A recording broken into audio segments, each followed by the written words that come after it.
And welcome all those in attendance. The meeting is being live streamed and recorded. The video will appear on the Council's website and YouTube channel. The public gallery will not be recorded unless accidental, and only a participant in the meeting, namely a person asking questions at public question time, will be live streamed and recorded. If you do not consent to your voice and image being recorded and live streamed to the public, then you may need to leave the meeting. By staying in this meeting, you consent to your voice and image being live streamed and recorded. No person present at this meeting is to use any electronic, visual or audio recording device or instrument to record the proceedings of a meeting without the written permission of Council. City of Belmont Standing Laws, Local Laws 2017, Section 8.17. Acknowledgement of country. Before I begin, I'd like to acknowledge the Whadjuk Noongar people as traditional owners of this land and pay my respects to elders past, present and emerging. I further acknowledge their cultural heritage, beliefs, connection, relationship with this land, which continues today. Affirmation of civic duty and responsibility. Councillor Marks, would you please read aloud the affirmation of civic duty and responsibility on behalf of councillors and officers present? Thank you, Mr Mayor. I make this affirmation in good faith and declare that I will duly, faithfully, honestly and with integrity fulfil the duties of my office for all the people in the City of Belmont according to the best of my judgment and ability. I will observe the City's Code of Conduct and Standing Orders to ensure efficient, effective and orderly decision-making within this forum. Thank you, sir.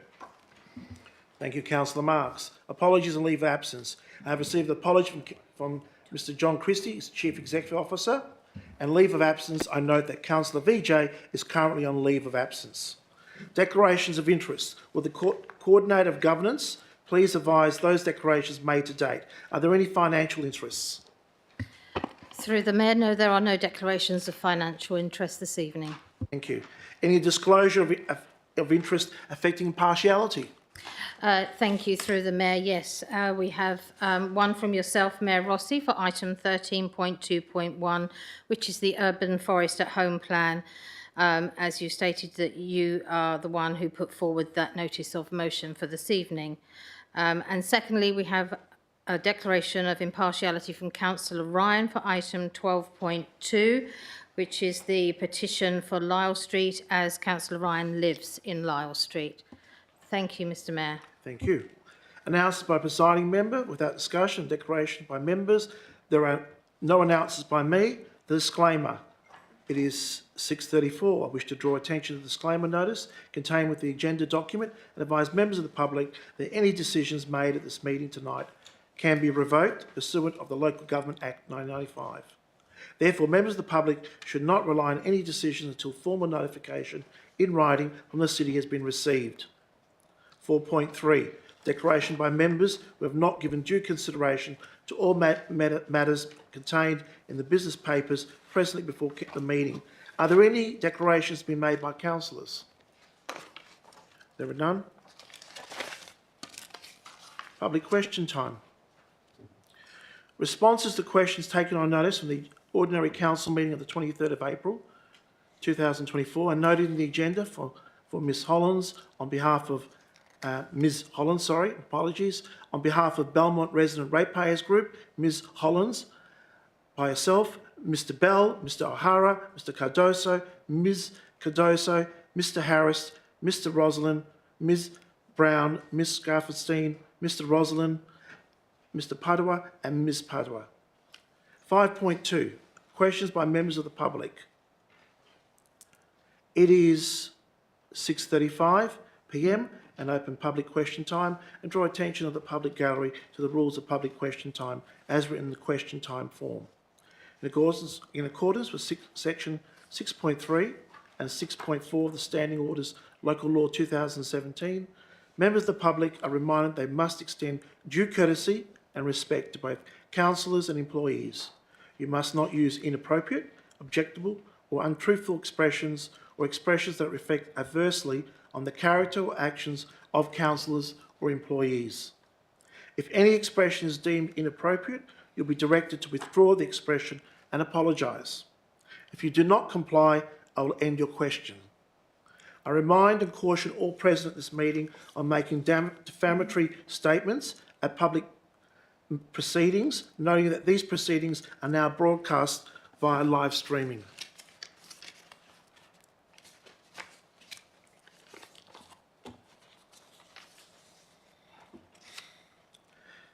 Section 6.2 of the City's Standing Orders states members of the public can ask up to 2 questions and you have no more than 2 minutes per question to allow time for everyone to ask their questions before the proceedings continue.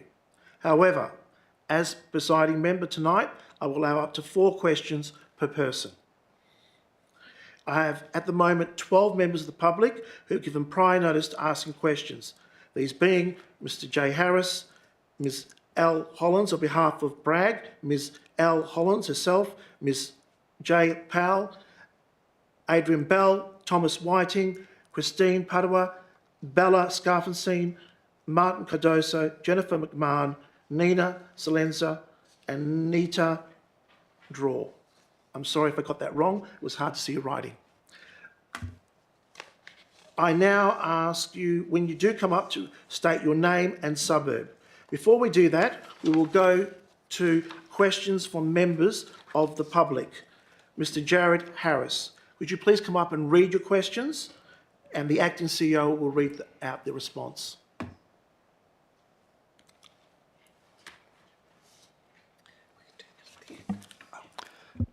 Good evening, Mr Mayor, councillors, city officers and public gallery.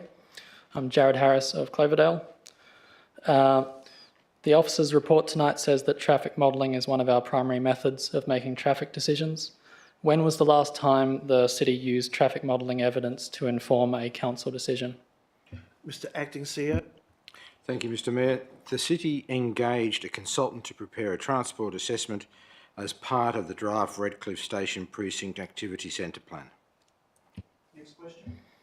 Thank you. Does the city consider it more or less likely that after the Stanton works, thousands of vehicles per day will avoid Stanton Road and drive on smaller side streets, including but not limited to Boulder Avenue? Mr Acting CEO. Thank you, Mr Mayor. The purpose of the Electors works is primarily to address safety issues experienced on Stanton Road and 2nd Street. From an amenity perspective, it is anticipated that the traffic calming and reduced speed to 40 kilometres per hour will result in reduced traffic volumes on Stanton Road. The city will monitor traffic patterns subsequent to the Electors works to assess the impacts on adjacent streets in Redcliffe. A definitive view on the likelihood of the traffic impact on side streets cannot be given at this time. Your third question and last question. Yes, my third question. What part of the standing orders prevents council from waiting just 3 months from July to October before installing the Stanton Electors so that we can install them after traffic modelling tells us if they're a good idea or not? Mr Acting CEO. Thank you, Mr Mayor. To stop a council decision, council must revoke the original decision under section 5.2E of the Local Government Act. The process is then detailed in Regulation 10 of the Local Government Administration Regulations and augmented by Part 15 of the City of Belmont Standing Orders Local Laws 2017. In effect, to stop the original council decision, council must request the CEO to prepare an impact statement under the Part 15 of the Standing Orders. Once received, council can then prepare and submit a revocation notice to the CEO signed by at least 1/3 of the elected members, Regulation 10. Council can then consider revoking the original decision. Note that any decision to revoke must be by absolute majority, which is Regulation 10.2. Thank you very much. I have one further question. Can I be added to the list? You are at the start of the list, so ask your last question. Final question. If councillors have any doubts on where the many thousands of cars a day will be shifted to and whether this will be a good move overall, council has options to get more information. It would be prudent to complete the traffic modelling before deciding to lay concrete and asphalt. It would also be prudent to know the consequences of stopping the project. For that reason, council could request the CEO, as described, to prepare a statement of impact. So my question, if council votes to request this statement of impact, will council then be locked in to cancel the project, or would that decision be made later? Mr Acting CEO. I'm happy to take that question on notice. Okay, thank you. We move on to Ms Liz Hollins on behalf of Bragg.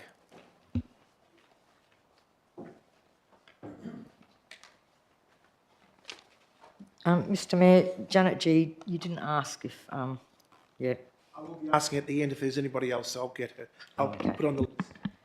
okay. Good evening, councillors and public gallery. Firstly, I'm not giving consent to be on camera, and any perceived consent is under duress. I can't because he tells me on my voice all the time.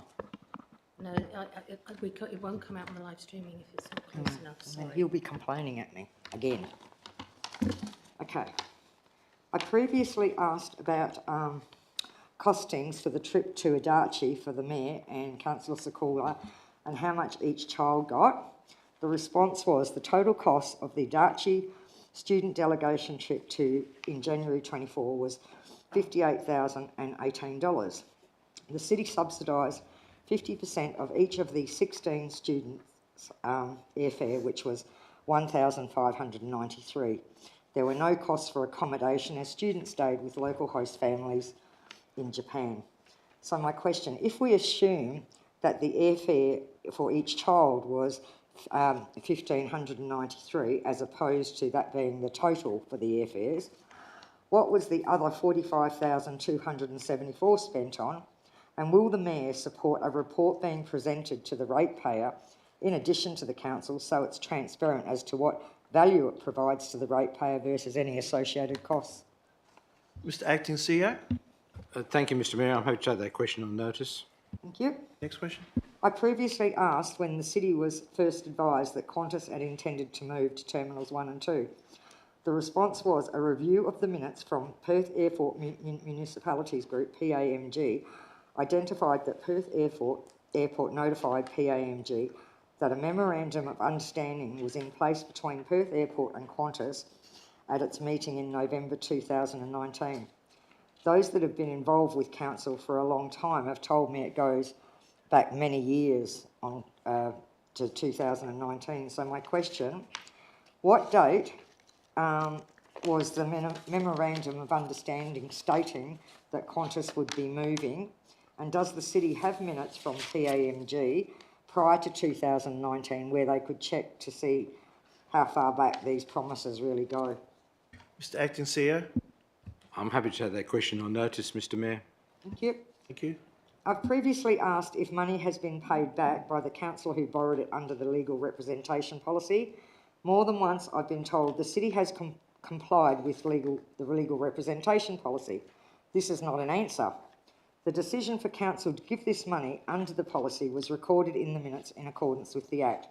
So my question, what section of the Act or regulation states that a response, especially when it's a simple yes or no answer, can't be given on a confidential item when it relates, like this one, to a question to the use of ratepayers' money when the approval of ratepayers' money was under the policy and minuted? Mr Acting CEO. Thank you, Mr Mayor. The council makes no comment about debt collection procedures or people involved in debt collection procedures. And what section of the Act does it say that we can't get an answer under confidentiality? Mr Acting CEO. I'm happy to take that question on notice, Mr Mayor. Thank you. Okay, that's it for my grey questions. Ms Hollins, for yourself. Thank you. Okay. At the March Council meeting, when discussing a development application on Abernethy Road, we were advised that houses within 100 metres were notified of the development application. Whilst acknowledging that there was no requirement to advise people further away than that, can the city consider, not just for development applications, but for the other things that might affect residents, to be going further than 100 metres away, because that is just clearly not satisfactory? Director of Development and Communities, are you able to answer that? I'll take that question on notice, Mr Mayor. Thank you. According to questions previously asked and minuted, the City of Belmont between 2011 and 2021 has delivered 4,245 dwellings, which were 975 dwellings above the state government requirement. So my question, how many current dwellings do we have in Belmont, and how many have been delivered to date since the 2021 report? given 6,100 more have to be delivered by 2031? Director of Development and Communities. I'll have to take the question on notice, Mr. Mayor. Thank you. And how many are expected to be built within the DA6 and the remainder of the Springs area? Director of Development and Communities. Again, I'll have to take that question on notice, Mr. Mayor. Okay, thank you. Thank you very much. We now move on to Ms. Janet Powell.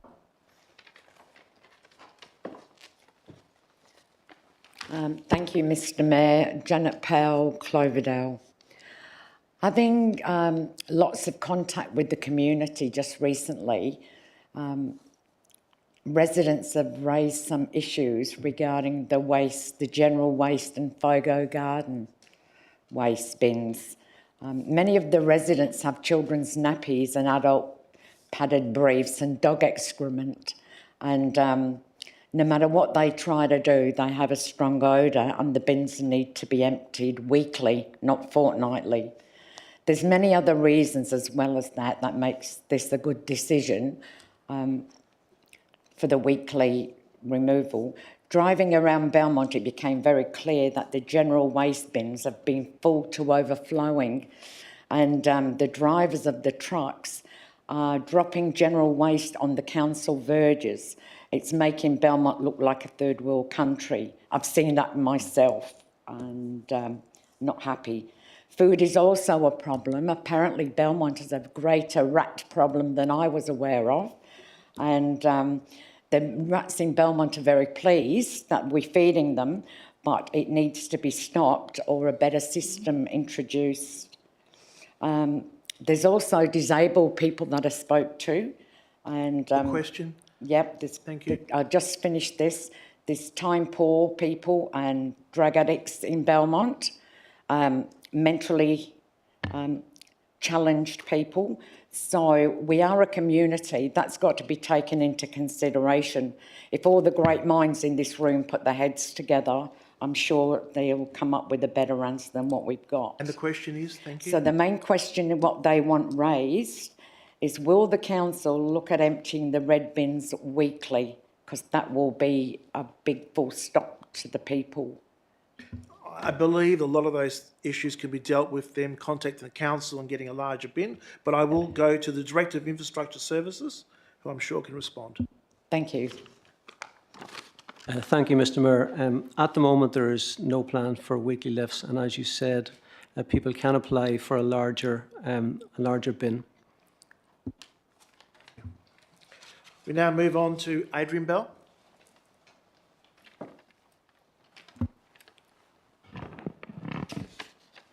My name is Adrian Bell from Redcliffe. Mayor, councillors, officers and fellow residents. My first question is, the original February 2023 motion, including the need to investigate the closure of Central and to wait for the completion of the Tonkin Gap project, from this initial 5-point motion, did council intend the extent and permanence of the Stanton Electors project? Mr. Acting CEO. I'm happy to take the question on notice, Mr. Mayor. Next question. My second question is, the city engineers advised that traffic calming and isolation on Stanton was not recommended. Since that recommendation, has something changed that made that a better idea? Mr. Acting CEO. I'm happy to take that question on notice, Mr. Mayor. My third question is, the city has a history here, or it seems to be anyway, of doing things in the wrong order. We decide on this project and schedule traffic modelling for later. We then approve this decision or the process and then schedule a community meeting for when it makes no difference. What would be the point of asking the community to discuss traffic issues after the point of no return on the Stanton project? Mr. Acting CEO. I'm not too sure what the question was, Mr. Mayor. Repeat the question, please. Thank you. Certainly, yeah. The city has a history here of doing things, it seems to be anyway, in the wrong order. We decide on this project and schedule traffic modelling for later on.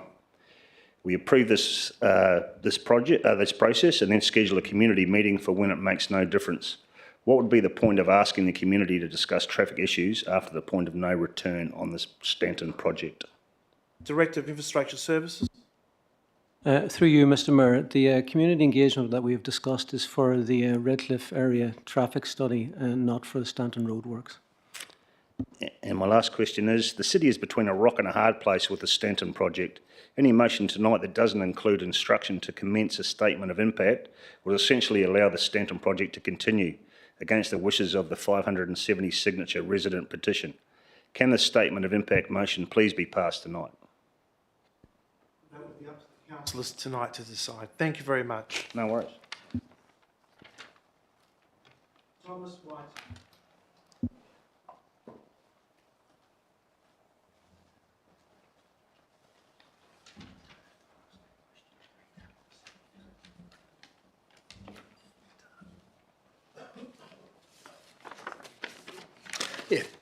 Thomas Whiting, Coolgardie Avenue, Redcliffe. Mayor, councillors, officers and fellow residents. Question 1, why can't we wait a few months for the traffic modelling to come out so that we can look at other options like traffic lights at the junction of 2nd and Central? Mr Acting CEO. With all due respect, I don't think that's a question. It's really a statement, Mr Mayor. Would you be able to turn that to a question? Well, I think it reads as a question. Why can't? Maybe. Can council? That's All right, can council. I'm happy to take it on notice, Mr Mayor. Okay. Oh,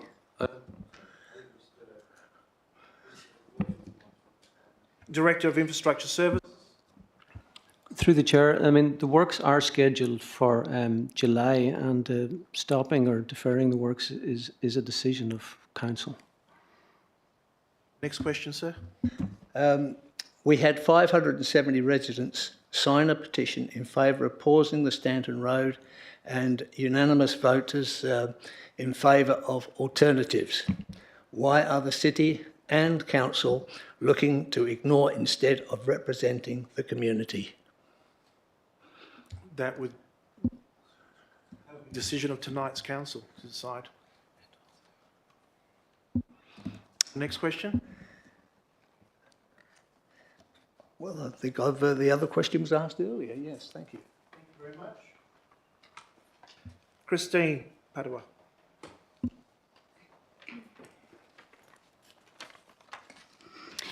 My name's Christine from Redcliffe. Mayor, councillors, officers and fellow residents. My first question is the planned community meeting set for before or after the installation of the Stanton traffic calming? Director of Infrastructure Services. Through you, Mr Mayor, as we have said in the report, the community engagement for the Redcliffe area study will run in parallel to the Stanton Road works. Next question, please. The next question is 570 residents signed the petition to pause the Stanton Electors project for a community meeting prior to the speed devices being installed. What assurance can council give that any future community meeting held will have an impact on the progression of the Stanton project? Director of Infrastructure Services. Through the chair, can I just ask that the question be asked again, as I don't fully understand it? Please ask the question again. Thank you. Sure. What assurance can council give that any future community meeting held will have an impact on the progression of the Stanton project? Director of Infrastructure Services. Yeah, through you, Mr Mayor. As noted earlier, the community engagement process is for the Redcliffe area study, not for the Stanton Road works. Next question. The most recent traffic count was limited to 3 days instead of the usual longer 7 days, making it not comparable with the prior traffic counts. Can residents know why the city spent ratepayer money on a specifically shorter 3-day count, and is this the new normal? Director of Infrastructure Services, please. Through the chair, this is not the new normal. That was short to get the peak volumes along the road. It wasn't standard practice. Thank you. Thank you. Bella Scarfenstein, please.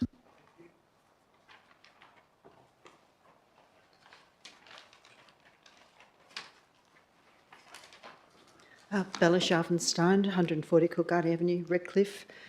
Good evening, everybody. So my first question. The state government's council forums guidelines state that council forums, such as an information briefing forum, have, and I quote, generated complaints regarding the potential for a reduced level of transparency in local government decision-making processes, and hence a reduction in accountability to and involvement by the community. It was therefore the intention of the guidelines that councils conduct business and make decisions openly and transparently, with a high level of accountability, with due probity and integrity, and acknowledging relevant community input, and with all available information and professional advice with the fullest possible participation of elected members. The guidelines also state there must be no opportunity for a collective council decision or implied decision that binds the local government to be made during a forum. In keeping with these state government guidelines, will the City now advise, in summary on this occasion, but subsequently provide the full written reports presented to the May 2023 Information Briefing Forum to myself and Mr Cardosa, being 1, the investigation findings on low-cost traffic calming, detailing both positive and negative impacts of Electors in Stanton and Second and the surrounding areas. 2, investigation findings of temporarily closing the road at Central Avenue after entrance to the train station and before Dunreef Drive. And traffic analysis and modelling for the areas including Frederick Street, Hardy Road, Durban Street, Epsom Avenue, Stanton, Second, Lyall and Morrison and DA6, as per the officer recommendation at the February 2023 OCM. Mr Acting CEO. Thank you, Mr Mayor. First of all council decisions are made publicly by this body of councillors and elected members. And I'm happy to take the balance of your question on notice. Thank you.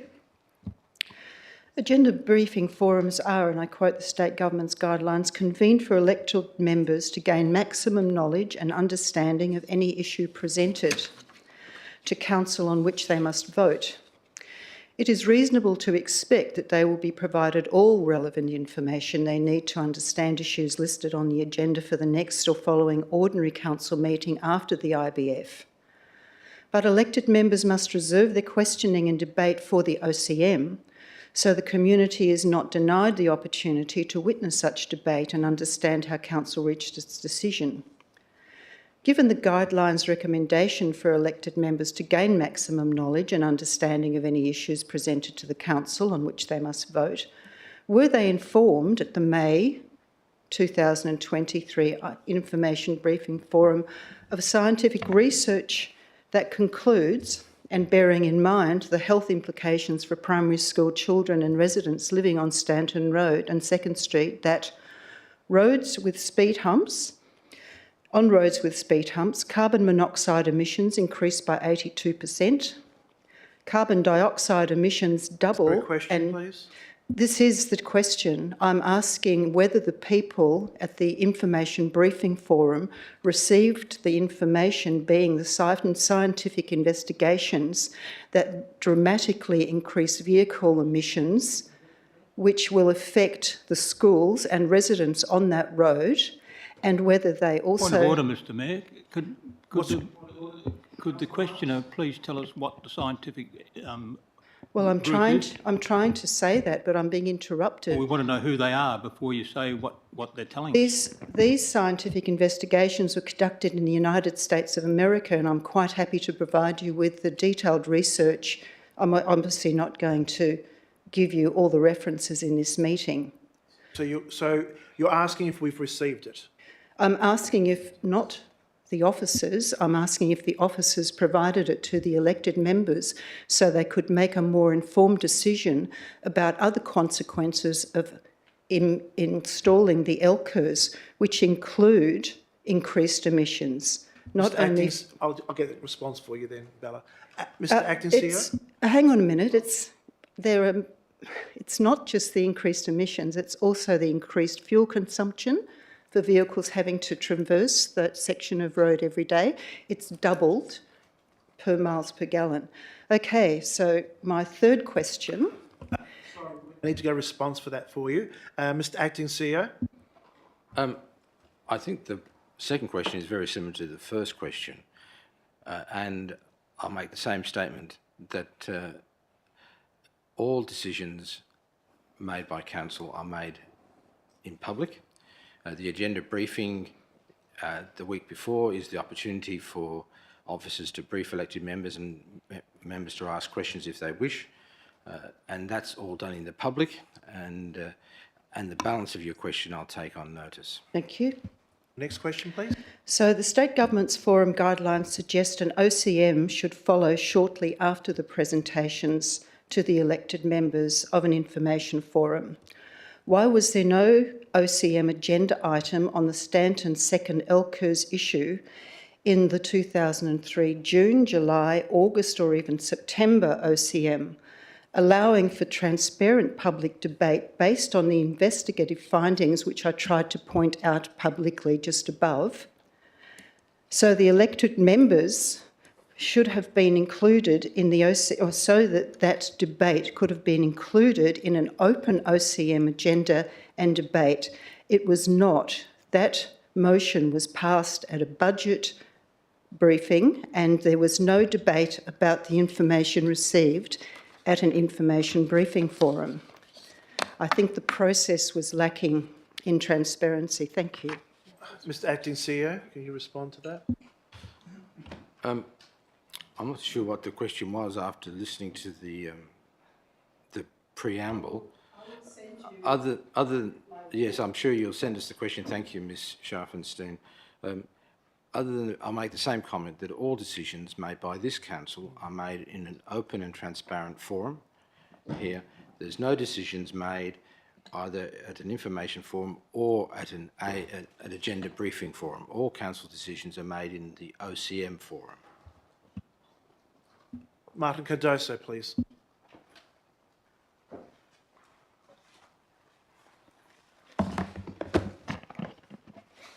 Good evening, everyone. Mayor, councillors, officers and fellow residents. Can the City publish the full Stanton Electors payment schedule and when the payments to date were received? Please. Mr Acting CEO. Thank you, Mr Cardoso. I'm happy to take that question on notice. Thank you. Next question. Under FOI, it appears that the City received 15% of the of the Stanton Electors funding in September 2023, prior to the October budget endorsed by Council. Why did the City start spending and receiving funds before passing this in any budget? Mr Acting CEO. I'm happy to take that question on notice, Mr Mayor. Next question. Mayor and councillors, if you are not completely convinced that what is about to happen on the ground is what you intended in the decision from February 2023, are you willing to lend your support tonight to pass a motion for a statement of impact that signals a pause for the impending traffic modelling results? That's a question that will be decided soon. Thank you. I wish to again thank councillors and the Mayor for attending the November West Redcliffe community meeting and again for attending the December DA6 and West Redcliffe meeting, where it was clear that the community had significant concerns about the Stanton project. The time for council to call a community meeting was back then. Any call for a community meeting without the statement of impact effectively ignores the wishes of the community. Despite this, we still appreciate councillors attending these meetings and listening to our concerns. Thank you. Sorry, Martin, they need a question. No question. Will you accept our thanks? I need, if we're to extend question time, I need a mover and a seconder, please. Moved by Councillor Davis, seconded by Councillor Sakula. We need to vote. Please vote electronically.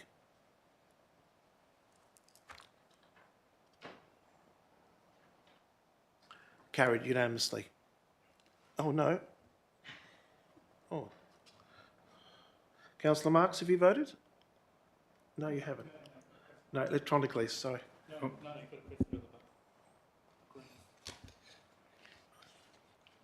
Thank you, unanimously.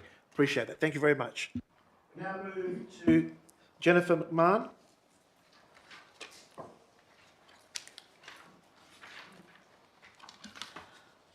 Good evening. My name is Jennifer McMahon. Thank you for affording me this time today. My question, Mayor Rossi, is now that my daughter's name is on the schedule of names, will it be notified? And if possible, please be given a small ceremony so we can say a few words about Simone. I believe that will happen in due time, but I will go to the acting CEO.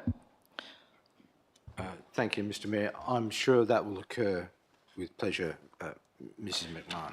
On behalf of my husband and myself, a heartfelt thanks to all council members for accepting our nomination for our daughter Simone. Thank you to Mayor Rossi, Councillor Session, Councillor Marks, Councillor Ryan, and John Christie for all your kind words. Sincerest thanks goes to Councillor David for your heartfelt words to propel the nomination forward. It is very much appreciated.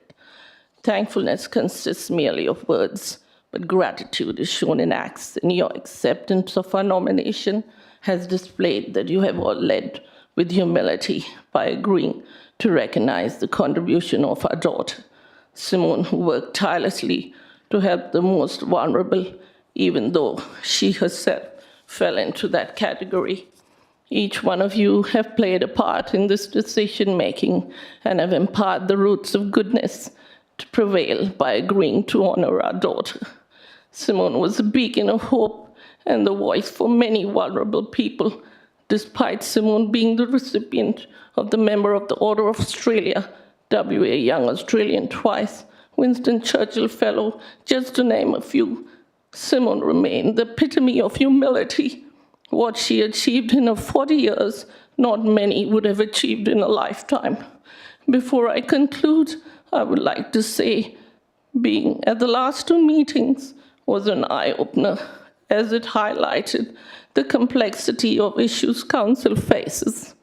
Even though I realize issues have to be raised to make a plea, I plead to everyone here tonight to close the door on trivial matters and instead pay attention to your loved ones, as life is fragile and fleeting, and your loved ones may be here today, but gone tomorrow.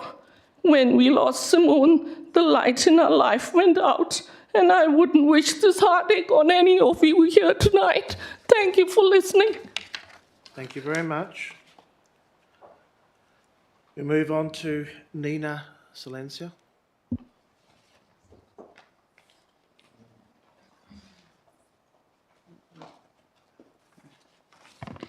My name is Nina Silenza from Redcliffe. Mayor, councillors, officers and fellow residents. First question. If the Stanton project proceeds, is the council willing to instruct the city to modify a few of the speed cushions to raise pedestrian crossings for the safety of the children in the community and the easing of crossing Stanton Road during peak times, specifically at locations of Redcliffe Primary School, St Maria Goretti Primary School, Lakeside Nursing Home, and then a suitable location close to Epsom Avenue? Director of Infrastructure Service. Yeah, through you, Mr Mayor. As we have noted in the report, we have been engaging with St Maria Goretti, who we understand are putting in their own application for a crossing. In relation to the council instructing the city, we can look at it. However, it is quite involved liaising with main roads on pedestrian crossings, and you've got to go through the Children Crossing Unit with WA Police, then main roads, and they have their own parameters with relation to determining if you're going to get a pedestrian crossing or not. Getting one is something we could work towards, but I know I think Mr Cardoso sent a mail saying we could pivot to 4. I think it'd be very, very challenging to get even more than one. Okay, second question. Is the lighting upgrade via Western Power part of the Electors reimbursement, or is it cost borne by the city? Director of Infrastructure Service. They're the city costs. Okay. Third question. If the lighting upgrade cost is borne by the city effectively has control over the project timing. Why can't the council just instruct the city to pause the lighting upgrade until after the traffic modelling and the community meeting? Director of Infrastructure Services. Through the chair, the city does not have control on Western Power's scheduling in relation to our relationship with Western Power. So since January, we've had a working group working with Western Power to try and improve communication both ways so we can actually know when they're planning their works. And we had specifically asked that the community safety projects be prioritised by Western Power, which they have done so in the case of Stanton Road works. So it's not just a simple matter of we have control of Western Power. No, we don't, and neither does anyone else who liaises with them. Okay, my final question. Many residents feel aggrieved by the city's interpretation of the council motion in terms of the motion versus the outcome. Can the city advise what the external body review process is? Director of Infrastructure Service. May I ask the question be asked again? I'm not quite sure I understand Ask that. the question again, please. Thank you. Many residents feel aggrieved by the city's interpretation of a council motion in terms of the motion versus the outcome. Can the city advise what external body review process is? Director of Infrastructure Services. I'll have to take that question on notice through you, Mr. Mayor. We move to Ms. Draw. Nita.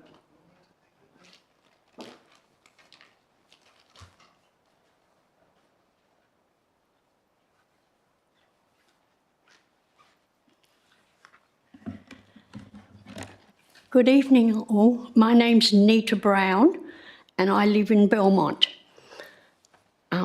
I attended a council meeting on the 23rd of April regarding the parking problems on Hardy Road. As per of your response letter of the 15th of May, I think I may have been misunderstood. Where the problem lies is not Wallace Street, it is Great Eastern Highway end of Hardy Road, from the bus stop, Telstra building, down towards Wallace Street. Even with the 4-hour parking signs restricting the 4-hour parking signs, vehicles still park there all day.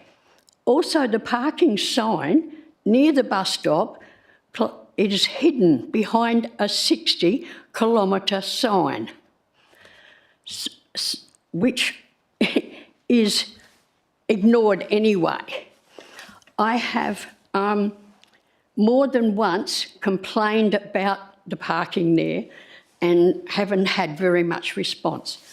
One question is, when and will the cars that are parked there for longer than 4 hours be issued with fines for parking longer than 4 hours? Well, Question two. Let me get a response for the first one. Oh, thank you. Sorry. So Director of Development Communities is in charge of the Rangers, I believe, and he'll be able to respond. Thank you, Mr. Mayor. Through you, the response provided to Ms. Brown last month was, in fact, addressed what she says, but to clarify, what the response was that the Rangers had only received complaints about line of sight issues with vehicles parked in that area. So the Rangers has not received any complaints in regards to overstaying. So the advice we provided to Ms. Brown last month was that if there's a concern about overstaying vehicles, then she should contact the Rangers and the Rangers will be happy to deal with it. Question, please. Thank you. Okay, and question two is, the parking sign that states it's 4 hours that's hidden behind the 60-kilometre speed limit, can that please be moved so it can be visible I think that would be the Director of Infrastructure Services. Would you be able to investigate that, sir? Thank you. Yeah, through you, I'll take it on notice, Mr. Mayor, and we'll investigate that. Okay, thank you very much. Thank you very much. Sorry about saying your surname wrong. I've misread it. We now move to any other members of the gallery wishing to ask a question. I've got Janet, I've got Miss G. Is there anybody else?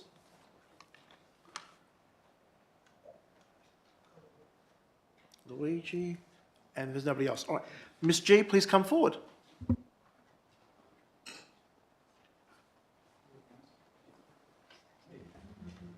Thank you, Mr. Mayor, members of the gallery and the other councillors. First of all, on the 7th of May, I sent a letter in an email to the CEO, which I was going to ask him about, but as soon as it's the deputy there, I sent this letter on the 7th of May regarding the intersection of Gabriel and Abernethy, and I'd like to know why I still haven't had an acknowledgement to actually receiving the letter or an answer, and it's been 3 weeks. Mr. Acting CEO. Or 2 weeks, sorry. I'm happy to take that question on notice, Ms G. Yeah. Question, please. Right, just a little bit of background. On the 4th of May, late in the afternoon, there was a 3-car pile-up on the corner of Gabriel and Abernethy, where the car has come from the opposite side of the road, across to my side, going to turn towards Belmont Forum. It didn't have that went straight across, and it didn't have enough room, and there was a car coming down Leach Highway, so that ran into that one, and another girl in another car sustained injuries.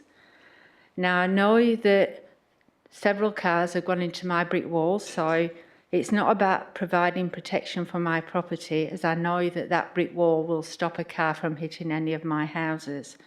But again, this letter was to say, will council consider erecting bollards on the corner, because there are people that walk down the footpath. I have proof that people walk down the footpath, because I've got a photograph here of another accident where these people were walking down. We need to look at bollards in the interim on that corner to prevent somebody from getting injured. That's your question, whether we'll look into bollards. Yes, I would like them to be looked into urgently, because we've had 2 accidents in the matter of a couple of weeks. Because my questions are all related now, I can ask them now. I've just given you a background on the letter I said. As I said, I've shown you the picture of these people walking down. They do regularly walk down there, I did ask them. Now, I'd like to ask, Abernethy Road, is it our road or is it main roads? Director of Infrastructure Service. It's our road. It's our road. Okay. Then, do you have to approach main roads, or can you consider making Gabriel Street on both sides left in, left out, no right turns? Director of Infrastructure Services. Through you, Mr. Mayor, we actually have a traffic study at the moment, modelling on Abernethy Road and the Gabriel junctions at Gabriel and Keene. That's ongoing, and it is considering various options. Right, I've talked to quite a lot of people about this, and apart from the right turn when you're coming down from Belmont Forum across Abernethy into Gabriel, that's only 2 lanes. I've never seen an accident when it's gone that way, but we've had 2 accidents in the matter of a week and a half, where it's been somebody that's been either turning right or coming straight across from the other side of Gabriel, across Abernethy towards the Forum side. So I strongly believe, and emergency services, the tow truck drivers, everyone I spoke to said this intersection is now a black spot, and to remove the right turn on both sides will dramatically reduce accidents. In the meantime, will council instruct the officers to put bollards up, as requested in my letter, to prevent pedestrian injury or loss of life. Director of Infrastructure Services. Through you, Mr Mayor, we'll take that on notice. Yeah. Just to show you, that was the latest accident. And that was taken at like 4:30 at night. And the front end of one car is on the front end of the other. So, can I have two quick questions relating to other questions? The rat bait that was brought up by Janet Powell. Can the council look at changing the rat bait? The packets that I was given are absolutely useless, and you end up going and buying the blocks because they work a lot better. That question might be best answered by the Director of Development and Communities. Director of Development and Communities. Can you answer that now or take it on notice? I'll take it on notice, Mr. Mayor. We do have a rat problem, and they don't touch the other stuff that you're putting out. It's a waste of money. And also, can I just ask, what would be the cost to the resident if they wanted a bigger normal rubbish bin? Would there be a cost? The Director of Infrastructure Services, I have seen it, I can't remember right now off my head. Yeah, through the chair, there is a cost, but I'll take that on notice and we'll provide it. Thank you very much. Yeah, I just would like to ask, with the intersection, how long is it going to be? I'm sorry, that's 4 questions, thank you. All right, I'll save it for next week then, thank you. Thank you. Mr Rossellini, please.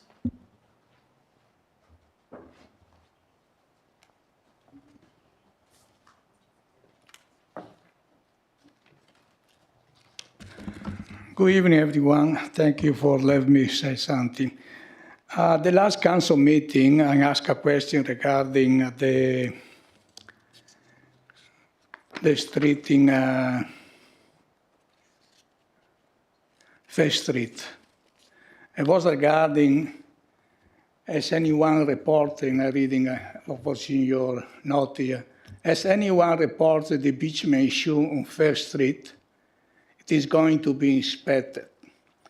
My question was if it was inspected, because I say already many council workers have been there putting on vehicle to test the speed. And also, they already have, I didn't know, but they told me at the council meeting last time, there already was a work order there to put 2 speed bump and to put some bitumen on another intersection there, and quite a lot of money involved. Apart that, I was asking why the bitumen, it was very unleaved, was by 3 routes, had been not reported, and on the reply, they not ignoring that. On the minuto, never got an answer regarding that. Director of Infrastructure Services, are you able to answer that? Yeah, I'll take that question on notice. I think just, may I ask Mr Roslin one thing, are you referring to the general surface along First Street? The surface after the channel is another street after that. And the corner there is a big tree, all the route crossing the road, and you jump in there. I saw back, I just been to message last week too, to fix my back. And I'm very surprised nobody reported that. I asked if anyone employee of the council had been there report the issue. I'm a former worker of local council. I know it's a day duty to do that. Yeah, many council workers go there.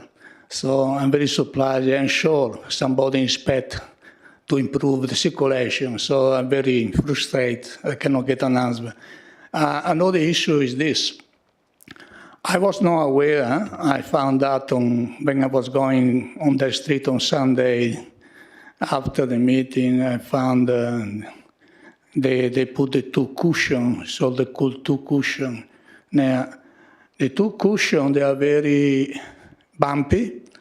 And I remember the Shire was informed by the main road, the speed bump can be very dangerous. It was the cows, the dead in Hardy Road, when on intersection of the Sunday Hardy Road, and being taken out after. The council shall know a young lady died there because of the speed bump. Now, I think the main road, they say very clear, the speed bump, they are not really helpful to calm traffic. There are other way to do that.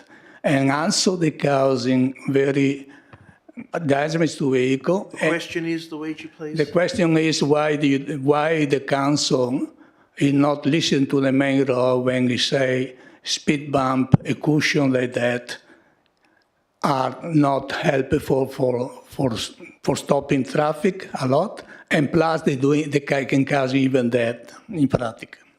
I guess you know that Main Roads is proposing what's going in Stanton Road, but I'll hand it over to the Director of Infrastructure Services. Through you, Mr Mayor, just on the first question in relation to three routes lifting the surface, I'm not aware of that, but I will take that on notice and I'll investigate that.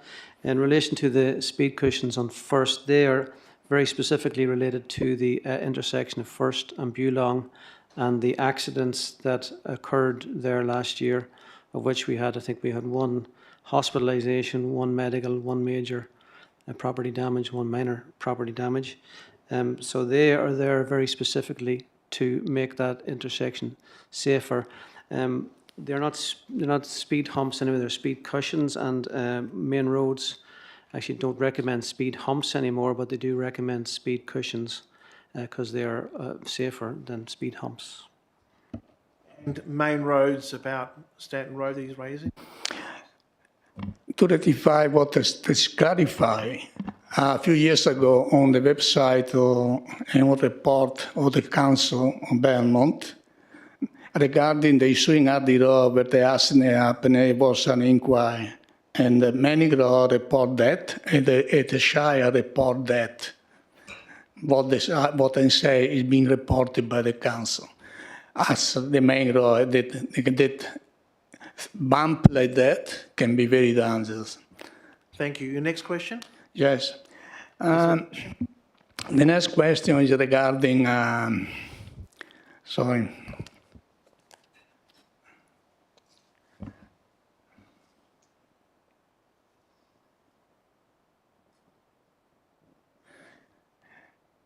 The situation regarding what for many years reporting at the road, just opposite the new children preschool, new area there. Being an issue, I report to the Department of Housing. I contact many times, even recently I received that, contact the police too. And the council replied, they are teaching the people that in practice. But I wonder what's going on, because it costs a lot of money all the time, not only to the department, but to the council too, to clean up the mess. It's horrible. Week after week after year, because rubbish being full, the wrong one, stay there, rubbish everywhere. And it's something else that the council can do, is giving any fine, really acting on and asking us last time, is using the local law, they provide a fine. Okay, I'll get a response for you. Director of Infrastructure Services, can we use our local laws and can we fine them? I'll take that question on notice through you, Mr Mayor. Thank you very much. Thank you. It's 7:30 on the dot. Ms G, would you like to ask your last question very quickly? So it's all done.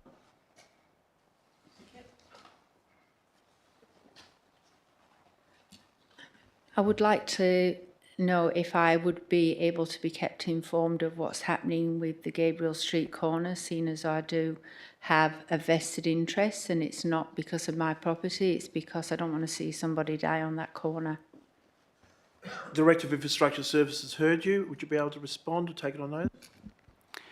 Yeah, whenever the report's ready, it will be available for public comment. Thank you very much.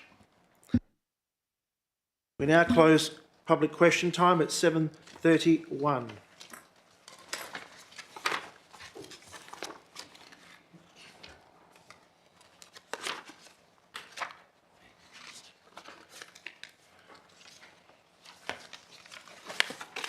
We move to 6.1, the matrix for the agenda briefing forum held on the 21st of May.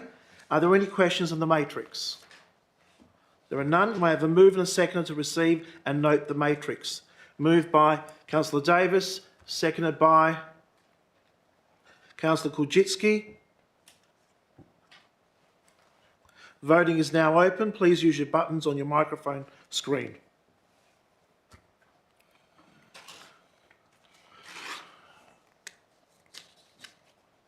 Councillor Marx. Thank you. Carried unanimously. Thank you. 6.2, we move to the ordinary council meeting held on the 23rd of April. Are there any questions on the minutes? Can I have a move and a seconder? Moved by Councillor Sakula, seconded by Councillor Davis. Voting is now open. Please use the buttons on your microphone screen. Carried unanimously. Question by members of which the due notice has been given without discussion. There's none. Question by members taken without notice. There's none. Question by members without notice. There is none, of course. New business of urgent nature approved by the presiding member or by decision. Are there any new business of urgent nature? There is none. Business adjourned from previous meeting? There is none. Reports of committees. Standing Committee, Audit and Risk, held on the 1st of May. Are there any questions on the minutes? May I have a move and a seconder that the minutes of the Standing Committee, Audit and Risk, meeting held on the 1st of May 2024 be received and noted. Moved by Councillor Sakula, seconded by Councillor Kulczycki. The voting is now open. Please use the buttons on your microphone. Carried unanimously. Thank you. Reports of administration. I'll go through each one. 12.1 with 12.1, no. 12.2, moved by Councillor Sakula. 12.3, Councillor Sessions. 12.4, 12.5. 12.5. Councillor Kulczycki. So, with the exception of 12.2, 12.3 and 12.5, may I have a mover and seconder to adopt the balance of the reports en bloc by absolute majority decision, with the exception of those three, 12.2, 12.3, 12.5. Can I have a mover? Moved by Councillor Sessions, seconded by Councillor Davis. Voting is now open. Please use the buttons on your microphone screen.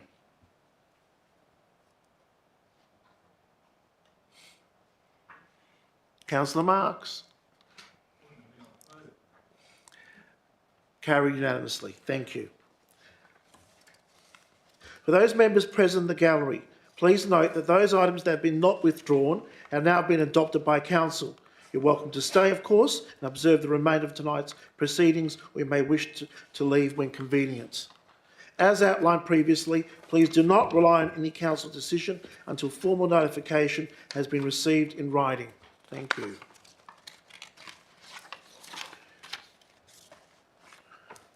We move to 12.2. Moved by Councillor. Can I move a point of order?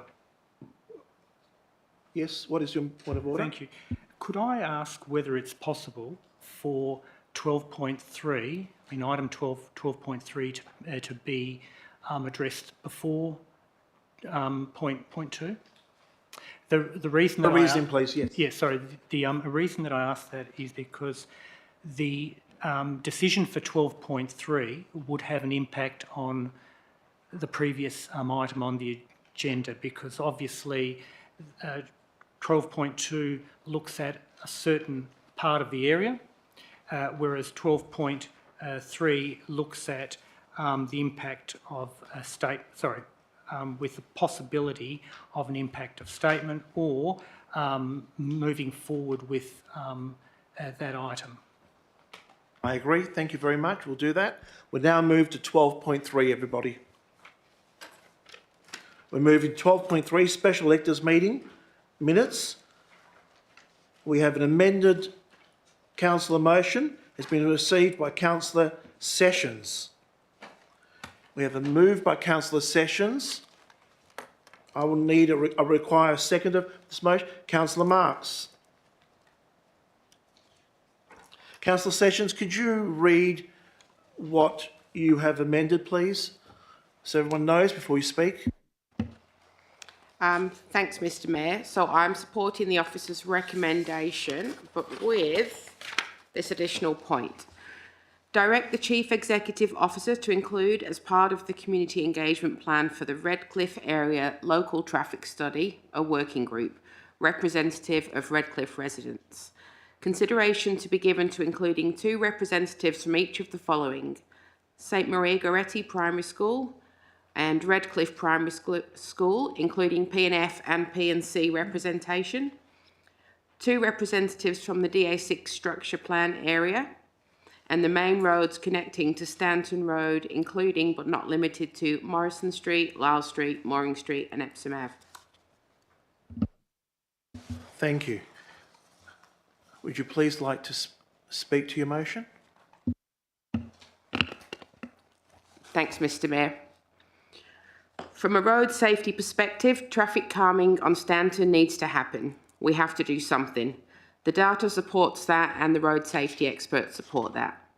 We want to reduce non-local traffic in the area and this is our starting point. 2 schools, 2 residential homes, our most vulnerable residents. Whichever way we approach this, traffic calming in Redcliffe needs to start somewhere. During the start, whichever street is treated first will cause disruption and inconvenience temporarily. If the Stanton Road calming measures have a negative effect on Lyall Street, Morrison or any other roads nearby, then I'm right there with the residents for further steps to address the traffic. But if we don't act now to slow down Stanton, I feel we're being negligent. We know there's a problem, we know the data supports that, and we know the traffic engineers back that up too. Please remember, this is about safety. This road is unsafe. Please also remember the Stanton Road works are the start and not the end. The second I'd like to speak. Just before I speak, I'd just like to ask there are 2 other motions up here. I'd just like to ask the 2 people who put the motions forward whether they'd like to add their motions, see if we can get the mover to add their motions to the motion we've just heard from Councillor Sessions. Would either of you like to add to it? I need to ask Councillor Sekula and Councillor Kulczycki if they wish to do that. Okay, just before I answer that, I'd like to foreshadow a motion if Councillor Sessions' motion is lost. Standing orders is such that we need to treat the motions in the order that they have been received, and that is the process that I'm going to follow this evening. Could you you said you're going to foreshadow your motion. Could you tell us what your motion is? So it's important that we know what it is. Sure. My motion, and I don't know if it's on the screen, if it's possible to get it on the screen, perhaps so everybody give the can read, officers including a time to get it. Here we go. It's on the screen for you. So basically, without me reading it, I'm asking for. Can I just interrupt you for a second? Could you move closer? We really can't hear you at all. I do apologise. Or bring the mic closer. Okay, thank you, Your Worship. So without reading it word by word, what I'm asking is the CEO to actually prepare a statement of impact that is in accordance with the city's standing orders in order to outline the financial and the legal costs involved of pausing the works on Stanton Road. Thank you very much. You can move a little bit back, but that's fantastic. We can hear you very clearly. I really appreciate that. Go back to the seconder. It seems that... Oh, I haven't asked Councillor Kulczycki, did you wish to add that to or not? Thank you, Mr. Mayor. No, I would not like my foreshadowed motion to be added. Okay. Back to the seconder. Please go ahead. They've said no. That's disappointing. I think there is some merit in what they're saying, but they're not prepared to add it. There is a difference between the motion we're talking about at the moment and the motion that they're putting forward too, and it's public consultation. I greatly believe that we need to get all of the people in the room and speak about what's going on, and this would be one way of doing it. There's going to be a lot of things to come, and I do agree with what's been said by the mover, that public safety is the main thing in Stanton Road. Stanton Road, as you know, at the time we moved the motion to do something about Stanton Road, the actual traffic had more than doubled overnight. They were up to somewhere around 12,500, 13,000, which is a lot of traffic in a very short street, and there is problems there. I've been disappointed that the consultation I've been to 3 meetings, but I've never seen anyone from Stanton Road at the meetings yet. Whether they weren't invited, didn't want to come, I don't know, but they have to be got on side to do some form of public consultation, because the problem in the area is in Stanton Road. That's where the problem is. The safety problem in the area is in Stanton Road. Main roads have made it clear that they can improve the safety of children in Stanton Road, and I agree with them, and as such I think it would be derelict of duty for us not to do something about Stanton Road and do it as quick as we possibly can. That doesn't mean we won't be doing something about the other streets if what happens in Stanton Road affects them somehow. But to actually not do anything and just sit there with the chance of trouble with children and schools and so forth, we just can't do that, I don't think. Well, we can do it, but it would be a dereliction of duty on our behalf. Thank you. We have another mover for or against. Against? Councillor Sekula. Go. Okay, thank you, Your Worship. I rise to speak against this motion. I thank Councillor Sessions for putting this motion up, because it enables us as councillors to have a very considered debate about this issue. We as councillors are obligated to do what is right rather than what is convenient.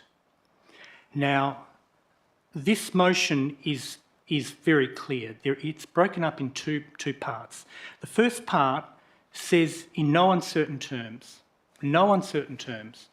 that the city should progress further with the works on Stanton Road.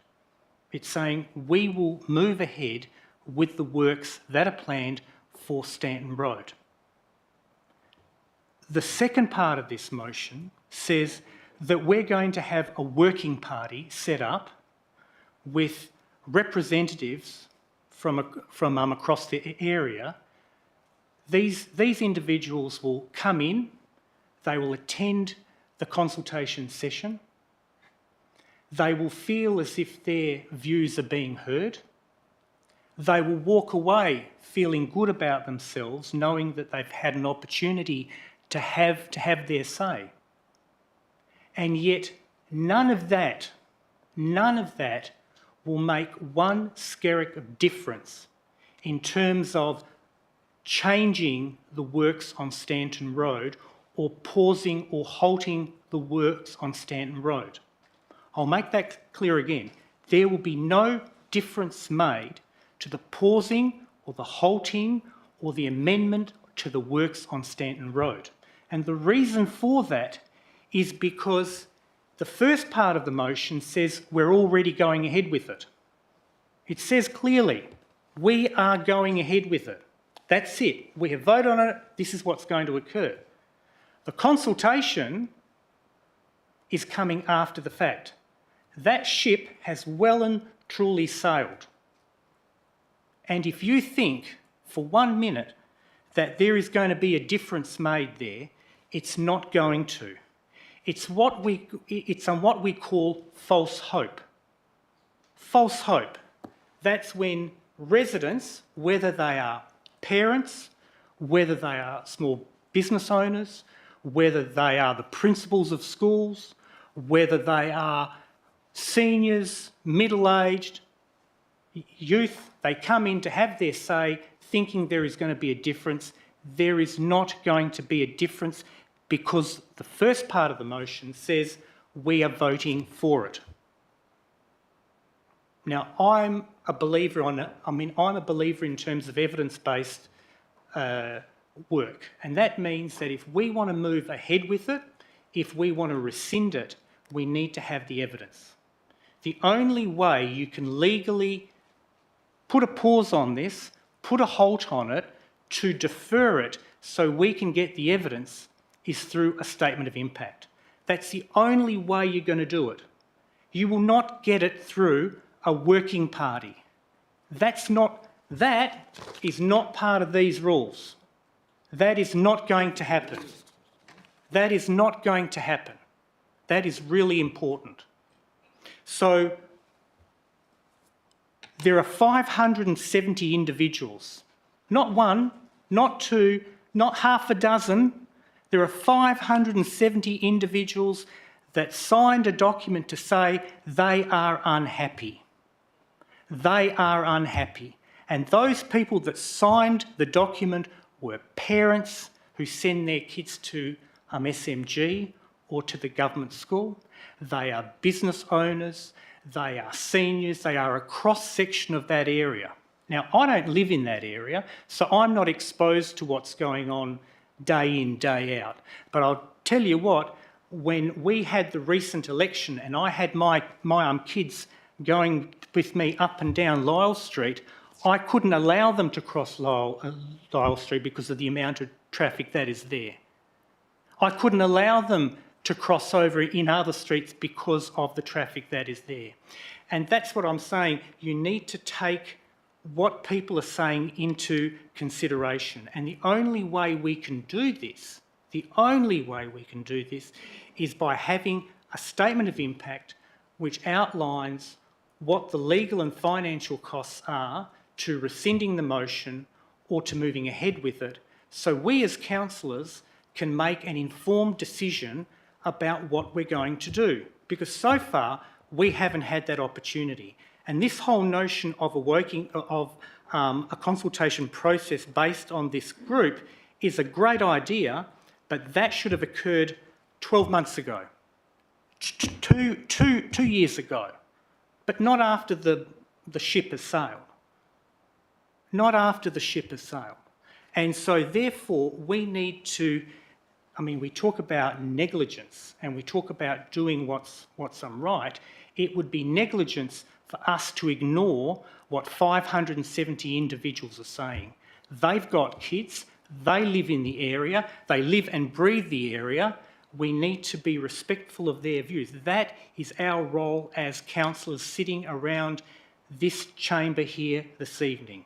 This is a significant impact. And if by chance this motion gets up and we move ahead with the works... Councillor Secula, could you please speak to the councillors, not to the audience? I'm speaking to everybody here. Thank you. The councillors are here. So, and if we think that if this goes ahead and suddenly we find out, as Councillor Sessions has quite said, that we have got it wrong because all the traffic are going up the side streets and so on, then to simply come back to a chamber and say, I'm sorry that we got it wrong, well, that's an expensive sorry. That's a pretty big, expensive sorry. And I think we need to carefully reflect on this. We need to look at a statement of impact, and then we can factor all of those things in. Thank you. Thank you very much. Councillor Davis. Thank you, Mayor Rossi. I'd like to speak against Councillor Sessions' motion. Reason being, Councillor Sessions has said that Council endorsed the installation of traffic calming in accordance with the Main Roads WA approved design. However, then it says direct the CEO to include, as part of the community engagement for the Redcliffe area, basically a working party. Very similar to what Councillor Secula said.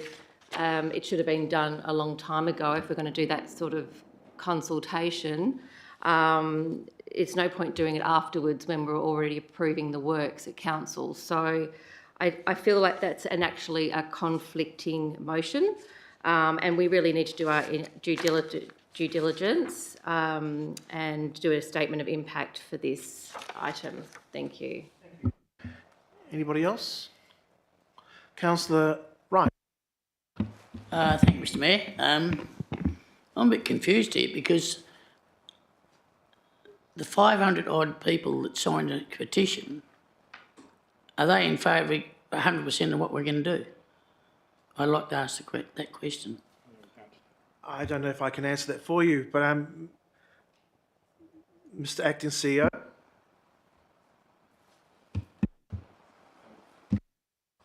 Five 570 people submitted a petition calling for an electors meeting, and then the electors meeting considered 4 motions, for which this item is now being debated by council. You need to have a read of, I think you need to recall what the 4 items or the 4 motions are and what they said. And then that needs to be the basis of your decision tonight. You wish to speak? Or yeah, I understand what you're saying, Mr. Chairman, but I was of the opinion that the people, the 500 odd earlier that sent the petition in, that they weren't happy with what we were doing. And we're sort of saying tonight they're all happy. I don't know whether they are or not. I don't believe anyone, I don't believe Councillor Sessions or anyone has said that. But you decide, you'll make your own decision, but I don't believe we've said that, have we? No, they're unhappy. Could I ask someone in the audience if they are happy? No, I can't. You can't do that. You heard the questions, you heard Martin Cardoso, you've heard others speak. So another question, or you wish to speak on the item, please? Anybody else wishes to speak? Go ahead, please. Thank you, Mayor Rossi. I want to acknowledge Councillor Sessions' concerns for the safety matters that she has discussed, affirming her alternative motion. However, I disagree with it. Elected members have recently been consulted by Main Roads as to the context of the Low Cost Urban Road Safety Program, or Electors. Whilst I cannot divulge the content of information provided, in my view, the proposed treatments have been designed without due regard for their impacts upon the wider Redcliffe road network, nor are they evidence-based. It would not be prudent for us to forge ahead with the decision to endorse the Electors project in its current form without having regard for alternative options. The Redcliffe area local traffic study is currently being prepared for the city by specialist traffic consulting engineers. Any decision regarding the Electors program ought to be deferred until such time that the report is complete and modelling prepared. We cannot have a situation where a unilateral decision on one road could result in unnecessary amenity and safety impacts upon other local thoroughfares. I agree a working group could be an appropriate model to improve community engagement. However, the model proposed in this motion is too restrictive and could be subject to bias. A broader and more representative approach would be more suitable. Elected members have been made aware of the inadequacies in the proposed design following the briefing presented by Main Roads. Given the City is fulfilling the motion endorsed by Council at its February 2023 meeting, Council ought to direct the CEO to prepare a report outlining a statement of impact, having regard for Clause 15.12 of the Standing Orders Local Law 2017, before we decide to potentially endorse this project. In the absence of such a report, it would be improper to endorse this Electors project tonight. Having discussed this matter with the CEO to avail myself of relevant information, requesting a statement of impact would cause no delay to the proposed Electors treatments, should Council ultimately decide to endorse it at the June 2024 Ordinary Council meeting. Thank you very much. So back to Councillor Ryan. You haven't spoken. Do you wish to speak, or I will speak. I want to give everyone an opportunity to speak. No, I haven't really anything other than what we've said before, except I've always believed, in my opinion, that you have to stop it down at Central Avenue before you're going to stop the problems that are in Stanton Road at the moment. And I think that's the only way it's going to stop the problem. Thank you. I would like to speak on it. A lot was said about the representation of people on there. The working group is, from what I can read it, unless I've misread it completely, is for the Redcliffe area local traffic study, which is I believe, it's the same thing as the wider traffic modelling study. Because obviously when we did the whole study, then Councillor Sessions was trying to think about bringing the people in when that was being discussed. It wasn't about Stanton Road, but maybe I've misread that completely, but that's how I'm reading the point 3. I'm quite divided on this. Main Roads have analysed, and they have analysed the crash records, and they have suggested what they have suggested. So it is evidence-based. I'm totally confused. People saying it's not evidence-based. We heard from them it's evidence-based. So as Mayor, disregarding these realities would be a disservice. I have to defer to the expertise of council officers and agencies like Main Roads, who've analysed what's happening on that street. As Mayor, I can suggest ideas, and I do, and I'll always advocate strongly for my residents. However, ultimately, the experts step in to provide the solutions. I don't have the answers. Also, the proposed reduction in speed will result in a reduction in collision impact forces, with reduced injury severity to drivers and, most importantly, people on streets, making Stanton Road safer, especially for children. Until Main Roads or similar agent deems these measures unnecessary, the decisions have to be grounded in facts. And Main Roads have come to us and said, this is what will work to slow them down on that road.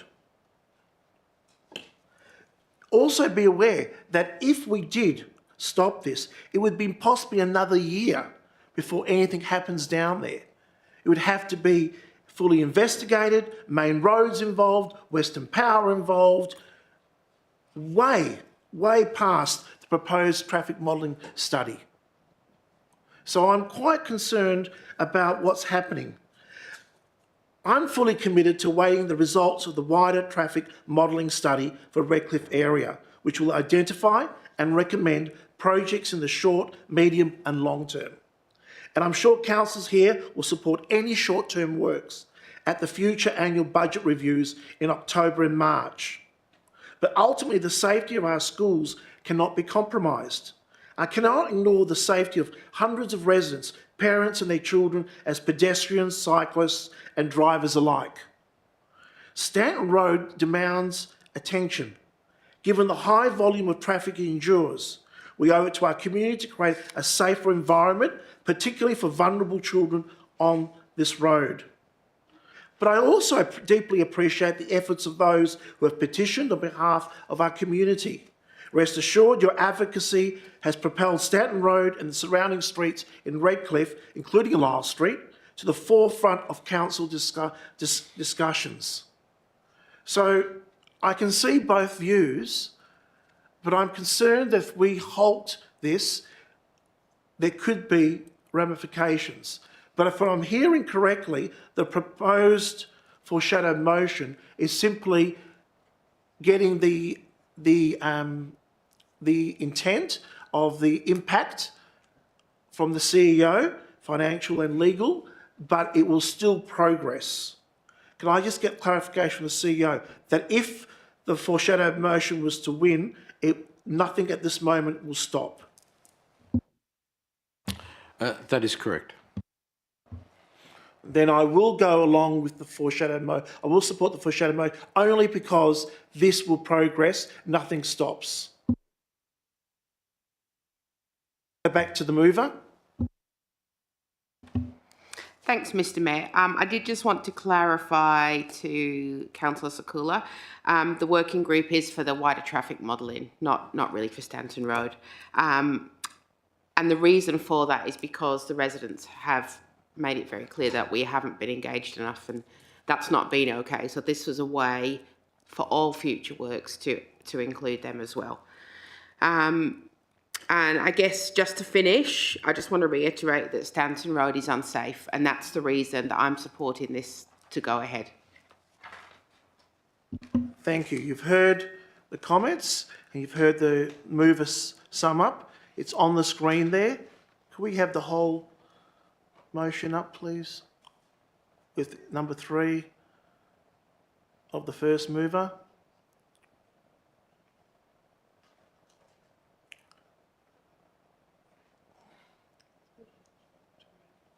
Okay, all those in favour? Voting is now open. Please use your buttons.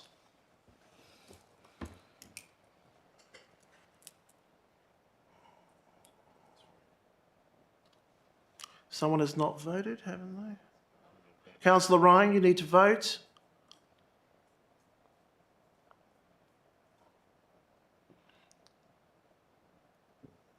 Councillor Ryan, I need you to...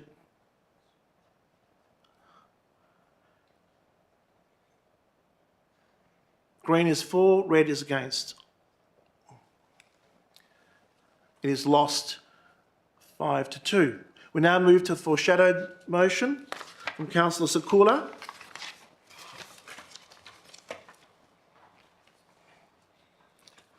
Thank you. You're the mover. We need a seconder. Councillor Davis.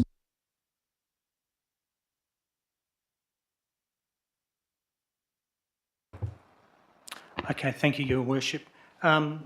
Look, I'm pleased to present this motion to my fellow councillors. And what I'm basically asking is for a statement of impact on the legal and the financial costs of rescinding the motion. Despite the level of discussion that occurred with the previous motion, I am very much about evidence-based trying to decide on how we're going to move forward with this. I think it's really important that we have this information. It gives us an opportunity, as my fellow councillor said earlier, that it gives us an opportunity to defer it so we can look at it in a framework of a wider analysis of the area, in order to look at what type of modelling would best suit the management of cars in that area. I think that this is a very considered and measured approach, and I think it will bode well with the decision making that we make around the future of Stanton Road, but also everything else in that area as well. Thank you, Your Worship. Thank you. Can I just go to your point 3? Can I ask a question? Evidence-based approach. Main Roads has come in, presented to us. Is that not sufficient? Main Roads, who are the experts on roads? No, thank you very much. I appreciate that. So, yes, Main Roads comes in and they present a dimension of information that enables us to get an understanding of what's actually occurring in the area. And I do recall when we had a meeting with Main Roads, I asked them the specific point, what consultation have you done with the residents at the local area? And they actually struggled to answer that, as my fellow councillors that were there knew. They actually struggled to answer that and also deferred it to one of the council officers who talked about a consultation process involving putting things in the media and other things of that nature. But they didn't specifically go out to residents and say, tell me about your point of view about the issues on Stanton Road. Tell me what you think would be a good approach to try to address those issues. There was none of that talking that had gone out, and I think that they would have gleaned a lot of useful information from the residents on Stanton Road and surrounding streets in terms of the impact of what they were going to do. The other important thing that was made, and I think Mayor Rossi, you made a valid point about talking to the experts and drawing upon their views. And although I wasn't there at the February meeting last year, council officers who are the experts argued against doing works on Stanton Road until a traffic management study occurred, so they were better informed about the impact. Now, council officers made that advice forward. Councillors present, and I can't even tell you the breakdown of the votes. Councillors voted to do something on Stanton Road, to do some works on there, and as a consequence of that, the role of council officers is to implement the decision of a council. I mean, it's not for council officers to make the decision, but it's up to councillors. So I think, yes, Main Roads does give information, and they give good information, but they don't give the complete picture of the impact of what's going on, and that's why I think they need to consider more than one area. Thank you. Anybody else wish to speak? Councillor Davis, a seconder. Thank you, Mayor Rossi. I agree with Councillor Sakula, but I was quite concerned with the Main Roads presentation, with their modelling that they did their presentation on with Stanton Road. So I do believe we need to do our due diligence and definitely a statement of impact. And because this has been going on for quite a while now, and we have to get it right. We really have to get it right, because was it Mooring Street and the problems on Lyall Street, and it just one goes. We've got to get this right now, and I think this is it. This is our time. We've got an opportunity, and let's try and do our best that we can for the residents of Redcliffe. Anybody else wishes to speak? Councillor Ryan. Yeah, thank you, Mr. Mayor. I'd just like to say that in this particular case, safety is paramount. We've got 500 children between St Maria Goretti's and Redcliffe Primary, and to me, they're the most important things in this equation. They must be looked after, because you only have to have one bad accident there and someone gets killed and they'll be held to play. So that's what we have to try and get it as right as we can, but like I say, in the first place and the second place, if you don't stop it at Central Avenue, it'll keep going. Thank you. Anybody else wish to speak? Councillor Mark. Thank you, Mr. Mayor. I agree with what Councillor Ryan's saying to a degree. I don't agree with that about no evidence approach that's been taken, because it has been. And we had Main Roads come in and made several points. I wasn't happy that they didn't include a lot of the side roads, but what they didn't do was make a couple of very salient points. And one was that if we put these cushions in, number one, they've had no complaints about them anywhere in the state. I've heard lately saying how everyone's complaining. They have had no complaints anywhere with the cushions. They have had with hubs. Number two was that they slow the pace of cars down by 10 to 15 kilometres an hour. Now, as far as they're concerned, slowing the pace of cars down is life-saving. So basically what they said to us was, if you put these in, you will slow the traffic down, you will save lives. It's a very compelling argument when you've got 1,000 kids, not 500, 1,000 kids between two schools. Very important. Anybody else wish to speak? Councillor Gulgik. Thank you, Mr. Mayor. I'll say this very carefully, because we did have a confidential meeting with Main Roads. However, I cannot say that I was satisfied with the information that was put forward during that meeting. I don't believe it was evidence-based. Elected members did ask relevant and pertinent questions of main roads.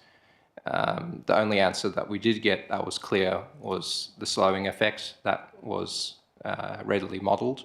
Other components relating to traffic flow could not be modelled. Accordingly, this alternative motion, foreshadowed motion, does provide us with a way forward so that we can gather all the relevant information. It won't cause a delay to this project should we decide to proceed next month, and it's the best way forward so that we can have a final answer that is evidence-based. I believe Councillor Sessions, do you want to speak? No, you haven't?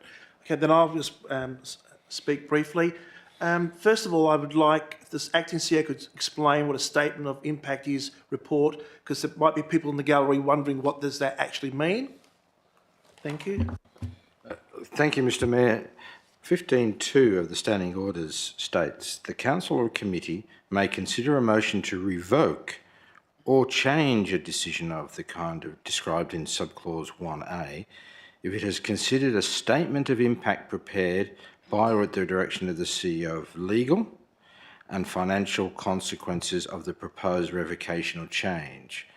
And so the CEO will look at all the legal implications associated with the potential revocation, and he will also look at any of the financial consequences associated with the revocation, such as the grant money that's been received or the balance of the grant money still to be received, any kind of consequences of repayment of those monies under any form of grant agreement with Main Roads under the Electors program, and anything else that they believe might be considered as a consequence or a legal consequence, such as the Civil Liabilities Act. Thank you, Mr Mayor. Thank you very much. Just want to make sure everyone understands what that means. I'll speak very briefly on this. I'm only going to support this, but simply it's not stopping anything. It's still going to progress, and I'm fully committed, no matter what happens, to waiting the results of the wider traffic modelling study for the Redcliffe area. That is crucial. And I commend everybody who put something in. Councillor Sessions worked on hers quite well, and everyone, but I don't understand why we couldn't have combined them, which would have been better, but it is what it is. We must be in different meetings because the main roads were very thorough, very clear. Again, because it's confidential, can't say anything. They were very clear of their data. I've been around for a long time. Yeah, I just don't understand. Main Roads, who are the ones who run the roads, are telling us very clearly. And as Councillor Mark says, my biggest worry is the people. I literally use it, and I can tell you, I go quite often now to Dunreath Shopping Centre just so I can get the feel of the area on purpose, out of my way, so I know when I speak here, I speak sincerely and not just for any reason, just to get for whatever reason. I want to make sure I understand. And that road, the volume of cars on Stanton Road is frightening at times. You cannot cross that road. And when I had someone in a nursing home there many years ago, you could not cross. You had to wait. You had to wait for gaps to occur, and then you rushed across. There were times when the cars are a huge volume there, and I really deeply concerned for the parents and for the children. One day I had to leave I think it was the Anzac service from Redcliffe to try and turn right onto Stanton Road. I could not believe it. If there wasn't a car behind me, I would have reversed back and gone around the long way and gone down to Grayson Highway. It was that bad. But as this does not delay, and this is only investigates and comes back with a report, I'm willing to support this. Thank you. I'll move back to the mover, please. Thank you, Your Worship. Look, I have no issue with anything that anybody has said. There's merit in every argument that has been put forward. But I think it's also very important to understand the context of this. This is not something that has suddenly occurred over the past year or two. In my time on council, nearly 7 years, I mean, this has always been an issue, and residents have always come to the podium there, spoken about the traffic issues in that area. Now, if everyone is so viciously concerned about it, then these things should have been addressed 7 years ago, 6 years ago, 5 years ago, with exactly what Councillor Sessions was talking about, having a working party in order to gather the relevant information in order to make an informed decision about what is going to happen. But that hasn't been the case for a whole lot of reasons, and there's no point of trying to rehash all of those now. But what this motion does, this is the only legal way that we can begin, if we are going to go down that way, the pausing of the works on Stanton Road. It's the only legal way that we can defer and have a look at the traffic management plan, and also to consider consultation at that level as well. Because as Councillor Mark said, that he was disappointed that there wasn't more information about the side streets as part of the session with main roads, that there was mainly a focus on Stanton Road, and I understand that. But you can't deny that whatever happens on Stanton Road will have a significant impact on all of those side streets. When individuals drive down Stanton Road, human nature will actually step in, and they will go for the best, shortest, most efficient route. And those best, shortest and efficient routes are Morrison, Lyall, Mooring, Epps. They will look at different ways, and that just shifts the problem from one area to the other. And that's why we need to have a broader analysis of traffic management in that space. That is absolutely significant and paramount. No one denies safety. No one would even think that that's not an issue. That is. And that's why we need to make an informed decision about how we're going to move forward. And I believe that a statement of impact will start the process for all of us. I thank my fellow councillors for their arguments. And as I said, each argument has its place and each argument has a merit. Thank you, Your Worship. Thank you. We have the motion, the foreshadowed alternative motion on the screen.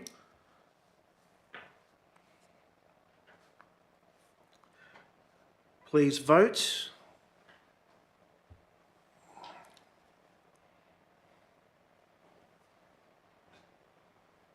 Two people haven't voted. One person.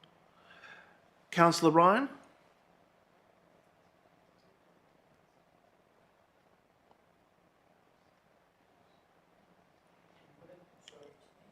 Try again, please. Councillor Ryan again.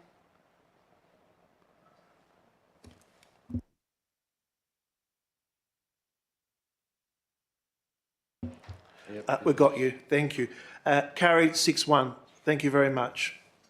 We now move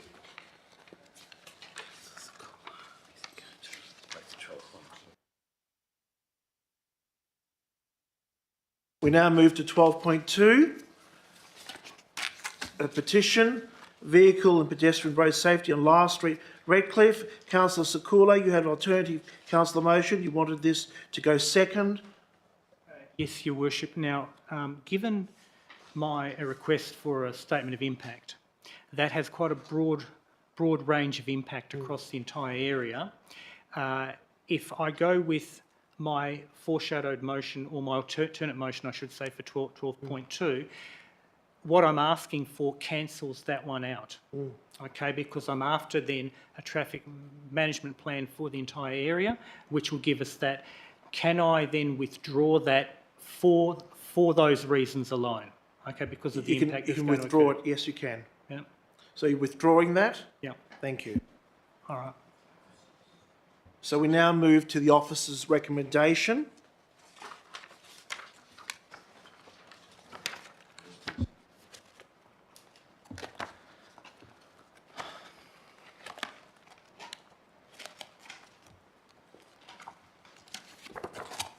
As that's been withdrawn, we need a mover and a seconder to move the substantive motion, which is on the screen. Moved by Councillor Sessions, seconded by Councillor Davis. Councillor Sessions. Thanks, Mr Mayor. No further comments. Councillor Davis. Okay, that's good. Thank you. Anybody wish to speak for or against? No. Back to the mover. I actually was distracted by the noise of the rain then. Sorry, Mr Mayor. No comments. If there's nobody else that wishes to speak, we'll now vote. Voting is now open. Please use the buttons on your screen.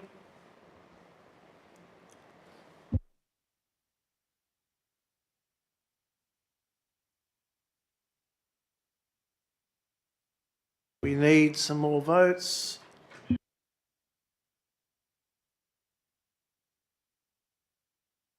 Six. Councillor Marks, apparently screen's blank. Is it working now for you, Councillor Marks?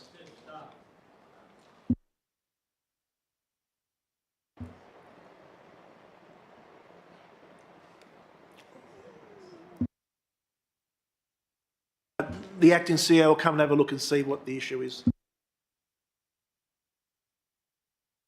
Battery.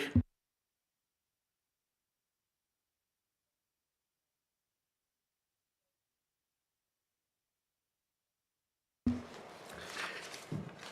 I've taken...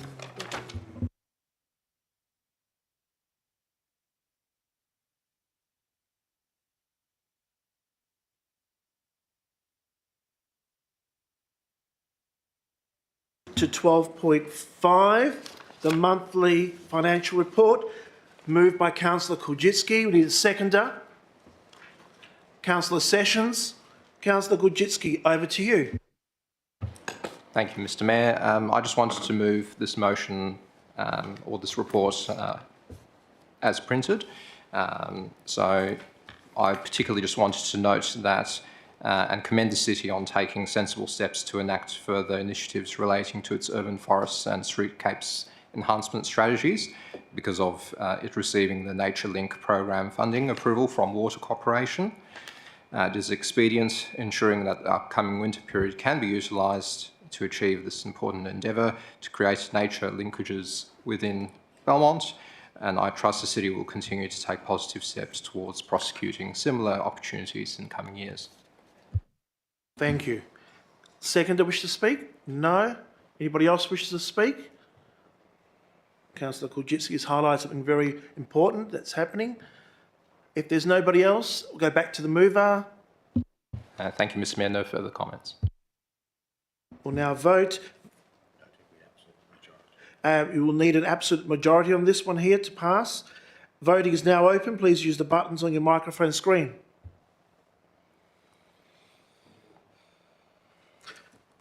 Thank you very much. Carried unanimously.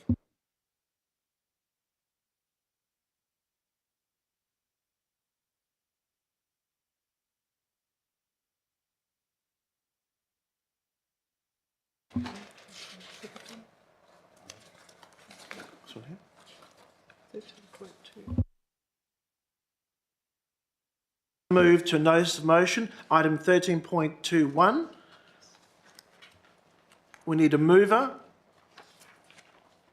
Councillor Kulczycki, seconded by Councillor Sessions. Please go ahead. Thank you, Mayor Rossi. The plan to expand the Trees for Residents program under the revised Urban Forest Strategy 2024-2034 is noble. The program encourages the City's residents to exercise personal responsibility upon climate change-related risks that confront us all. It will also help in a small way, but meaningful way, to address the urban heat island effect, which is of relevance here in Belmont due to our unacceptable low percentage of tree canopy. Based on figures published by the West Australian Planning Commission, we rank as the worst local government in Western Australia for tree coverage, even when the airport land is excluded. We as a local government and elected members have a responsibility to examine this issue more closely. In fact, this obligation is stipulated in the Local Government Act 1995. What is presented is one small step towards positive change. The onus of tree protection also rests with the state government in the form of legislative amendment. So far, the state government has not taken meaningful steps to address canopy protection in urban areas, despite efforts by Walga, individual local governments and others. Without a contemporary planning framework which balances advancement of sustainable development and improved environmental outcomes, local governments cannot carry out their prescribed duty to the community. With this in mind, I support the motion that is presented. Councillor Sessions, the seconder. Thanks, Mr Mayor. Very much in support of this motion. Developments are getting bigger, blocks are getting smaller, and the first thing to go is the green space, especially the trees. The state government's medium density code does not mandate the retention of trees during development, so we must step in and address this in any way that we can. I believe this motion enhances the work that our city are currently doing and will assist to both support and educate residents and enhance our tree canopy. Councillor Davis. Thank you, Mayor Rossi. I support this motion. However, I am concerned that the trees may not be maintained because I'm a gardener. I plant trees. Half of them die, half of them. It just depends what sort of trees. So I'm just wondering if there would be a way that we could maybe monitor it or send the resident an email to see if basically how the tree is going, because what you don't want is giving residents a tree and then we have maybe 20% success rate. So that would be my concern. But I do approve the. Just get a response from the Director of Infrastructure because he's here. He's formulated the Verge program, which we're giving 20 mature, well-developed plants for the Verge. So I'm just wondering, is it possible to send follow-up letters as we progress this? Yeah, through you, Mr. Mayor. Yes, we could. We could look at that. In terms of the people who will actually come and request a tree, I would suspect they would be the people who will really look after them and care for them. But yeah, for sure, we can follow up with those who have requested a tree and been given one. Go ahead, please. I mean, just a random sort of, it wouldn't have to be every year we're emailing. I don't want to use a lot of officers' time for this, but just sort of like just get an idea of how it's working, the program. So we're not implementing a program and then 4 years later it's like, well, that didn't go very well. If, we just sort of monitor it, if that's okay. Good idea. Thank you. Anybody else wish to speak on this before I speak? Councillor Sikora. Thank you, Your Worship. I think the proposal is a great one. I think it'll greatly enhance our tree shade within our city, which is much needed. I think Councillor Davis has raised a really important point. I think we do need to try to monitor it in some way to try to improve the number of trees that are in the area. As long as the bottle brushes aren't part of it, Mr. Mayor, that's fine. Every other tree is good too. So no, I reckon it's a great idea. So thank you. Well, the bottle brushes will be in private land, so it should be fine. If nobody else wishes to speak, Councillor Ryan. Yes, Mr. Mayor. Well, we were down at Garvey Park on Sunday morning, and I think they're going to plant up to about 3,000 trees. 10,000. No, this year I'm doing it. Council are supposed to be planting 3,000 trees in the immediate area. Is that correct? It was something like that, but that is on our land. This is for private land. This is for residents. It's slightly different. Thank you. Yeah, but I think it's Councillor Jenny mentioned the fact that a lot of them aren't getting watered, but in this particular case down there at Garvey Park, they will definitely be watered and they will grow to become very large trees and good for the environment in future. Yeah. Absolutely. If nobody else, everyone else has spoken, I'll speak. Just going to what Councillor Davis said, I just recently on Sunday attended the Verge workshop for people applying for the Verges. It was outstanding. I learnt things And it was, if we're going to go down that track as part of this program, they'll be up to the officers just as the experts to decide the way forward with this. It would be fantastic.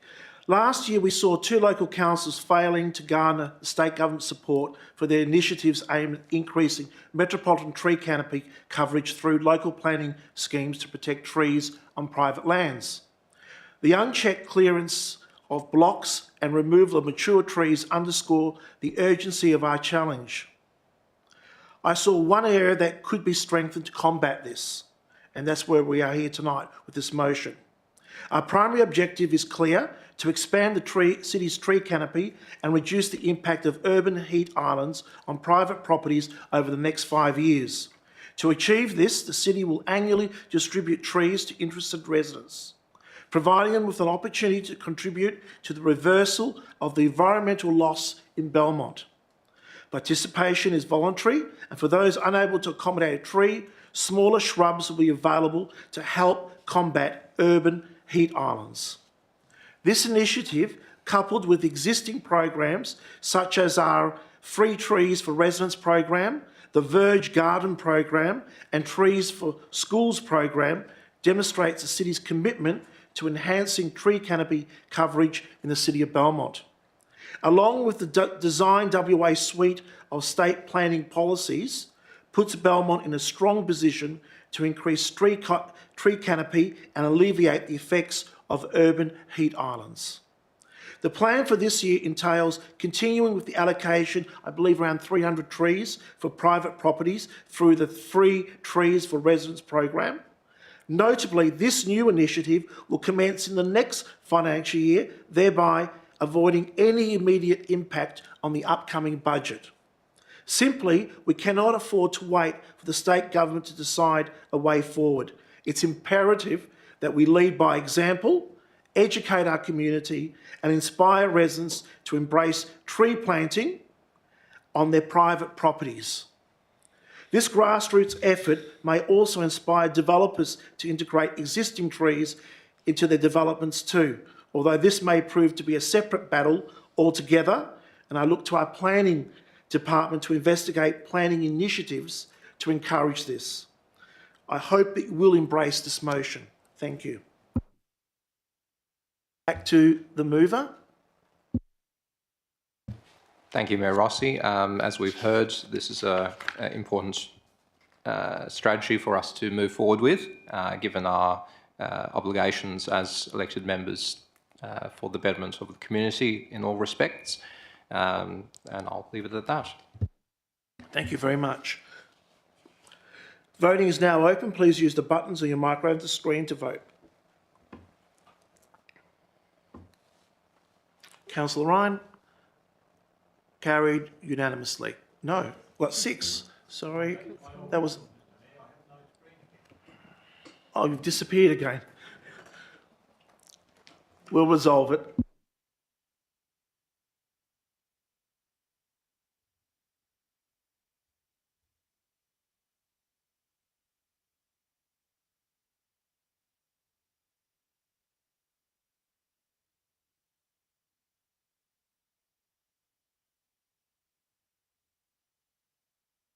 Assure you that I see the officers in here preparing them and the batteries are all put in. It's just sometimes they play up. And just waiting for your vote, Councillor.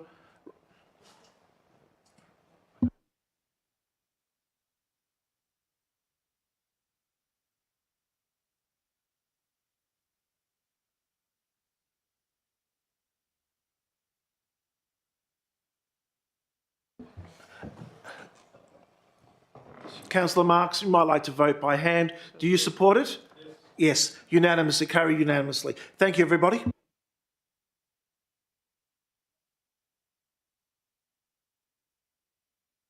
The word jinx comes into play. Matters for which the meeting may be closed. I now close the meeting in accordance with section 5.23C and sections 5.23CE of the Local Government Act 1985. May I have a move and a seconder to go behind closed doors. Moved by Councillor Davis, seconded by Councillor Sessions. Please look at your screen. Please vote. use the buttons on your microphone screen. And it works this time. Carried unanimously. Thank you very much. Would IT officer please pause the live stream? Those in the public gallery, please depart the chamber. Thank you very much for coming.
The public have been invited back into the meeting.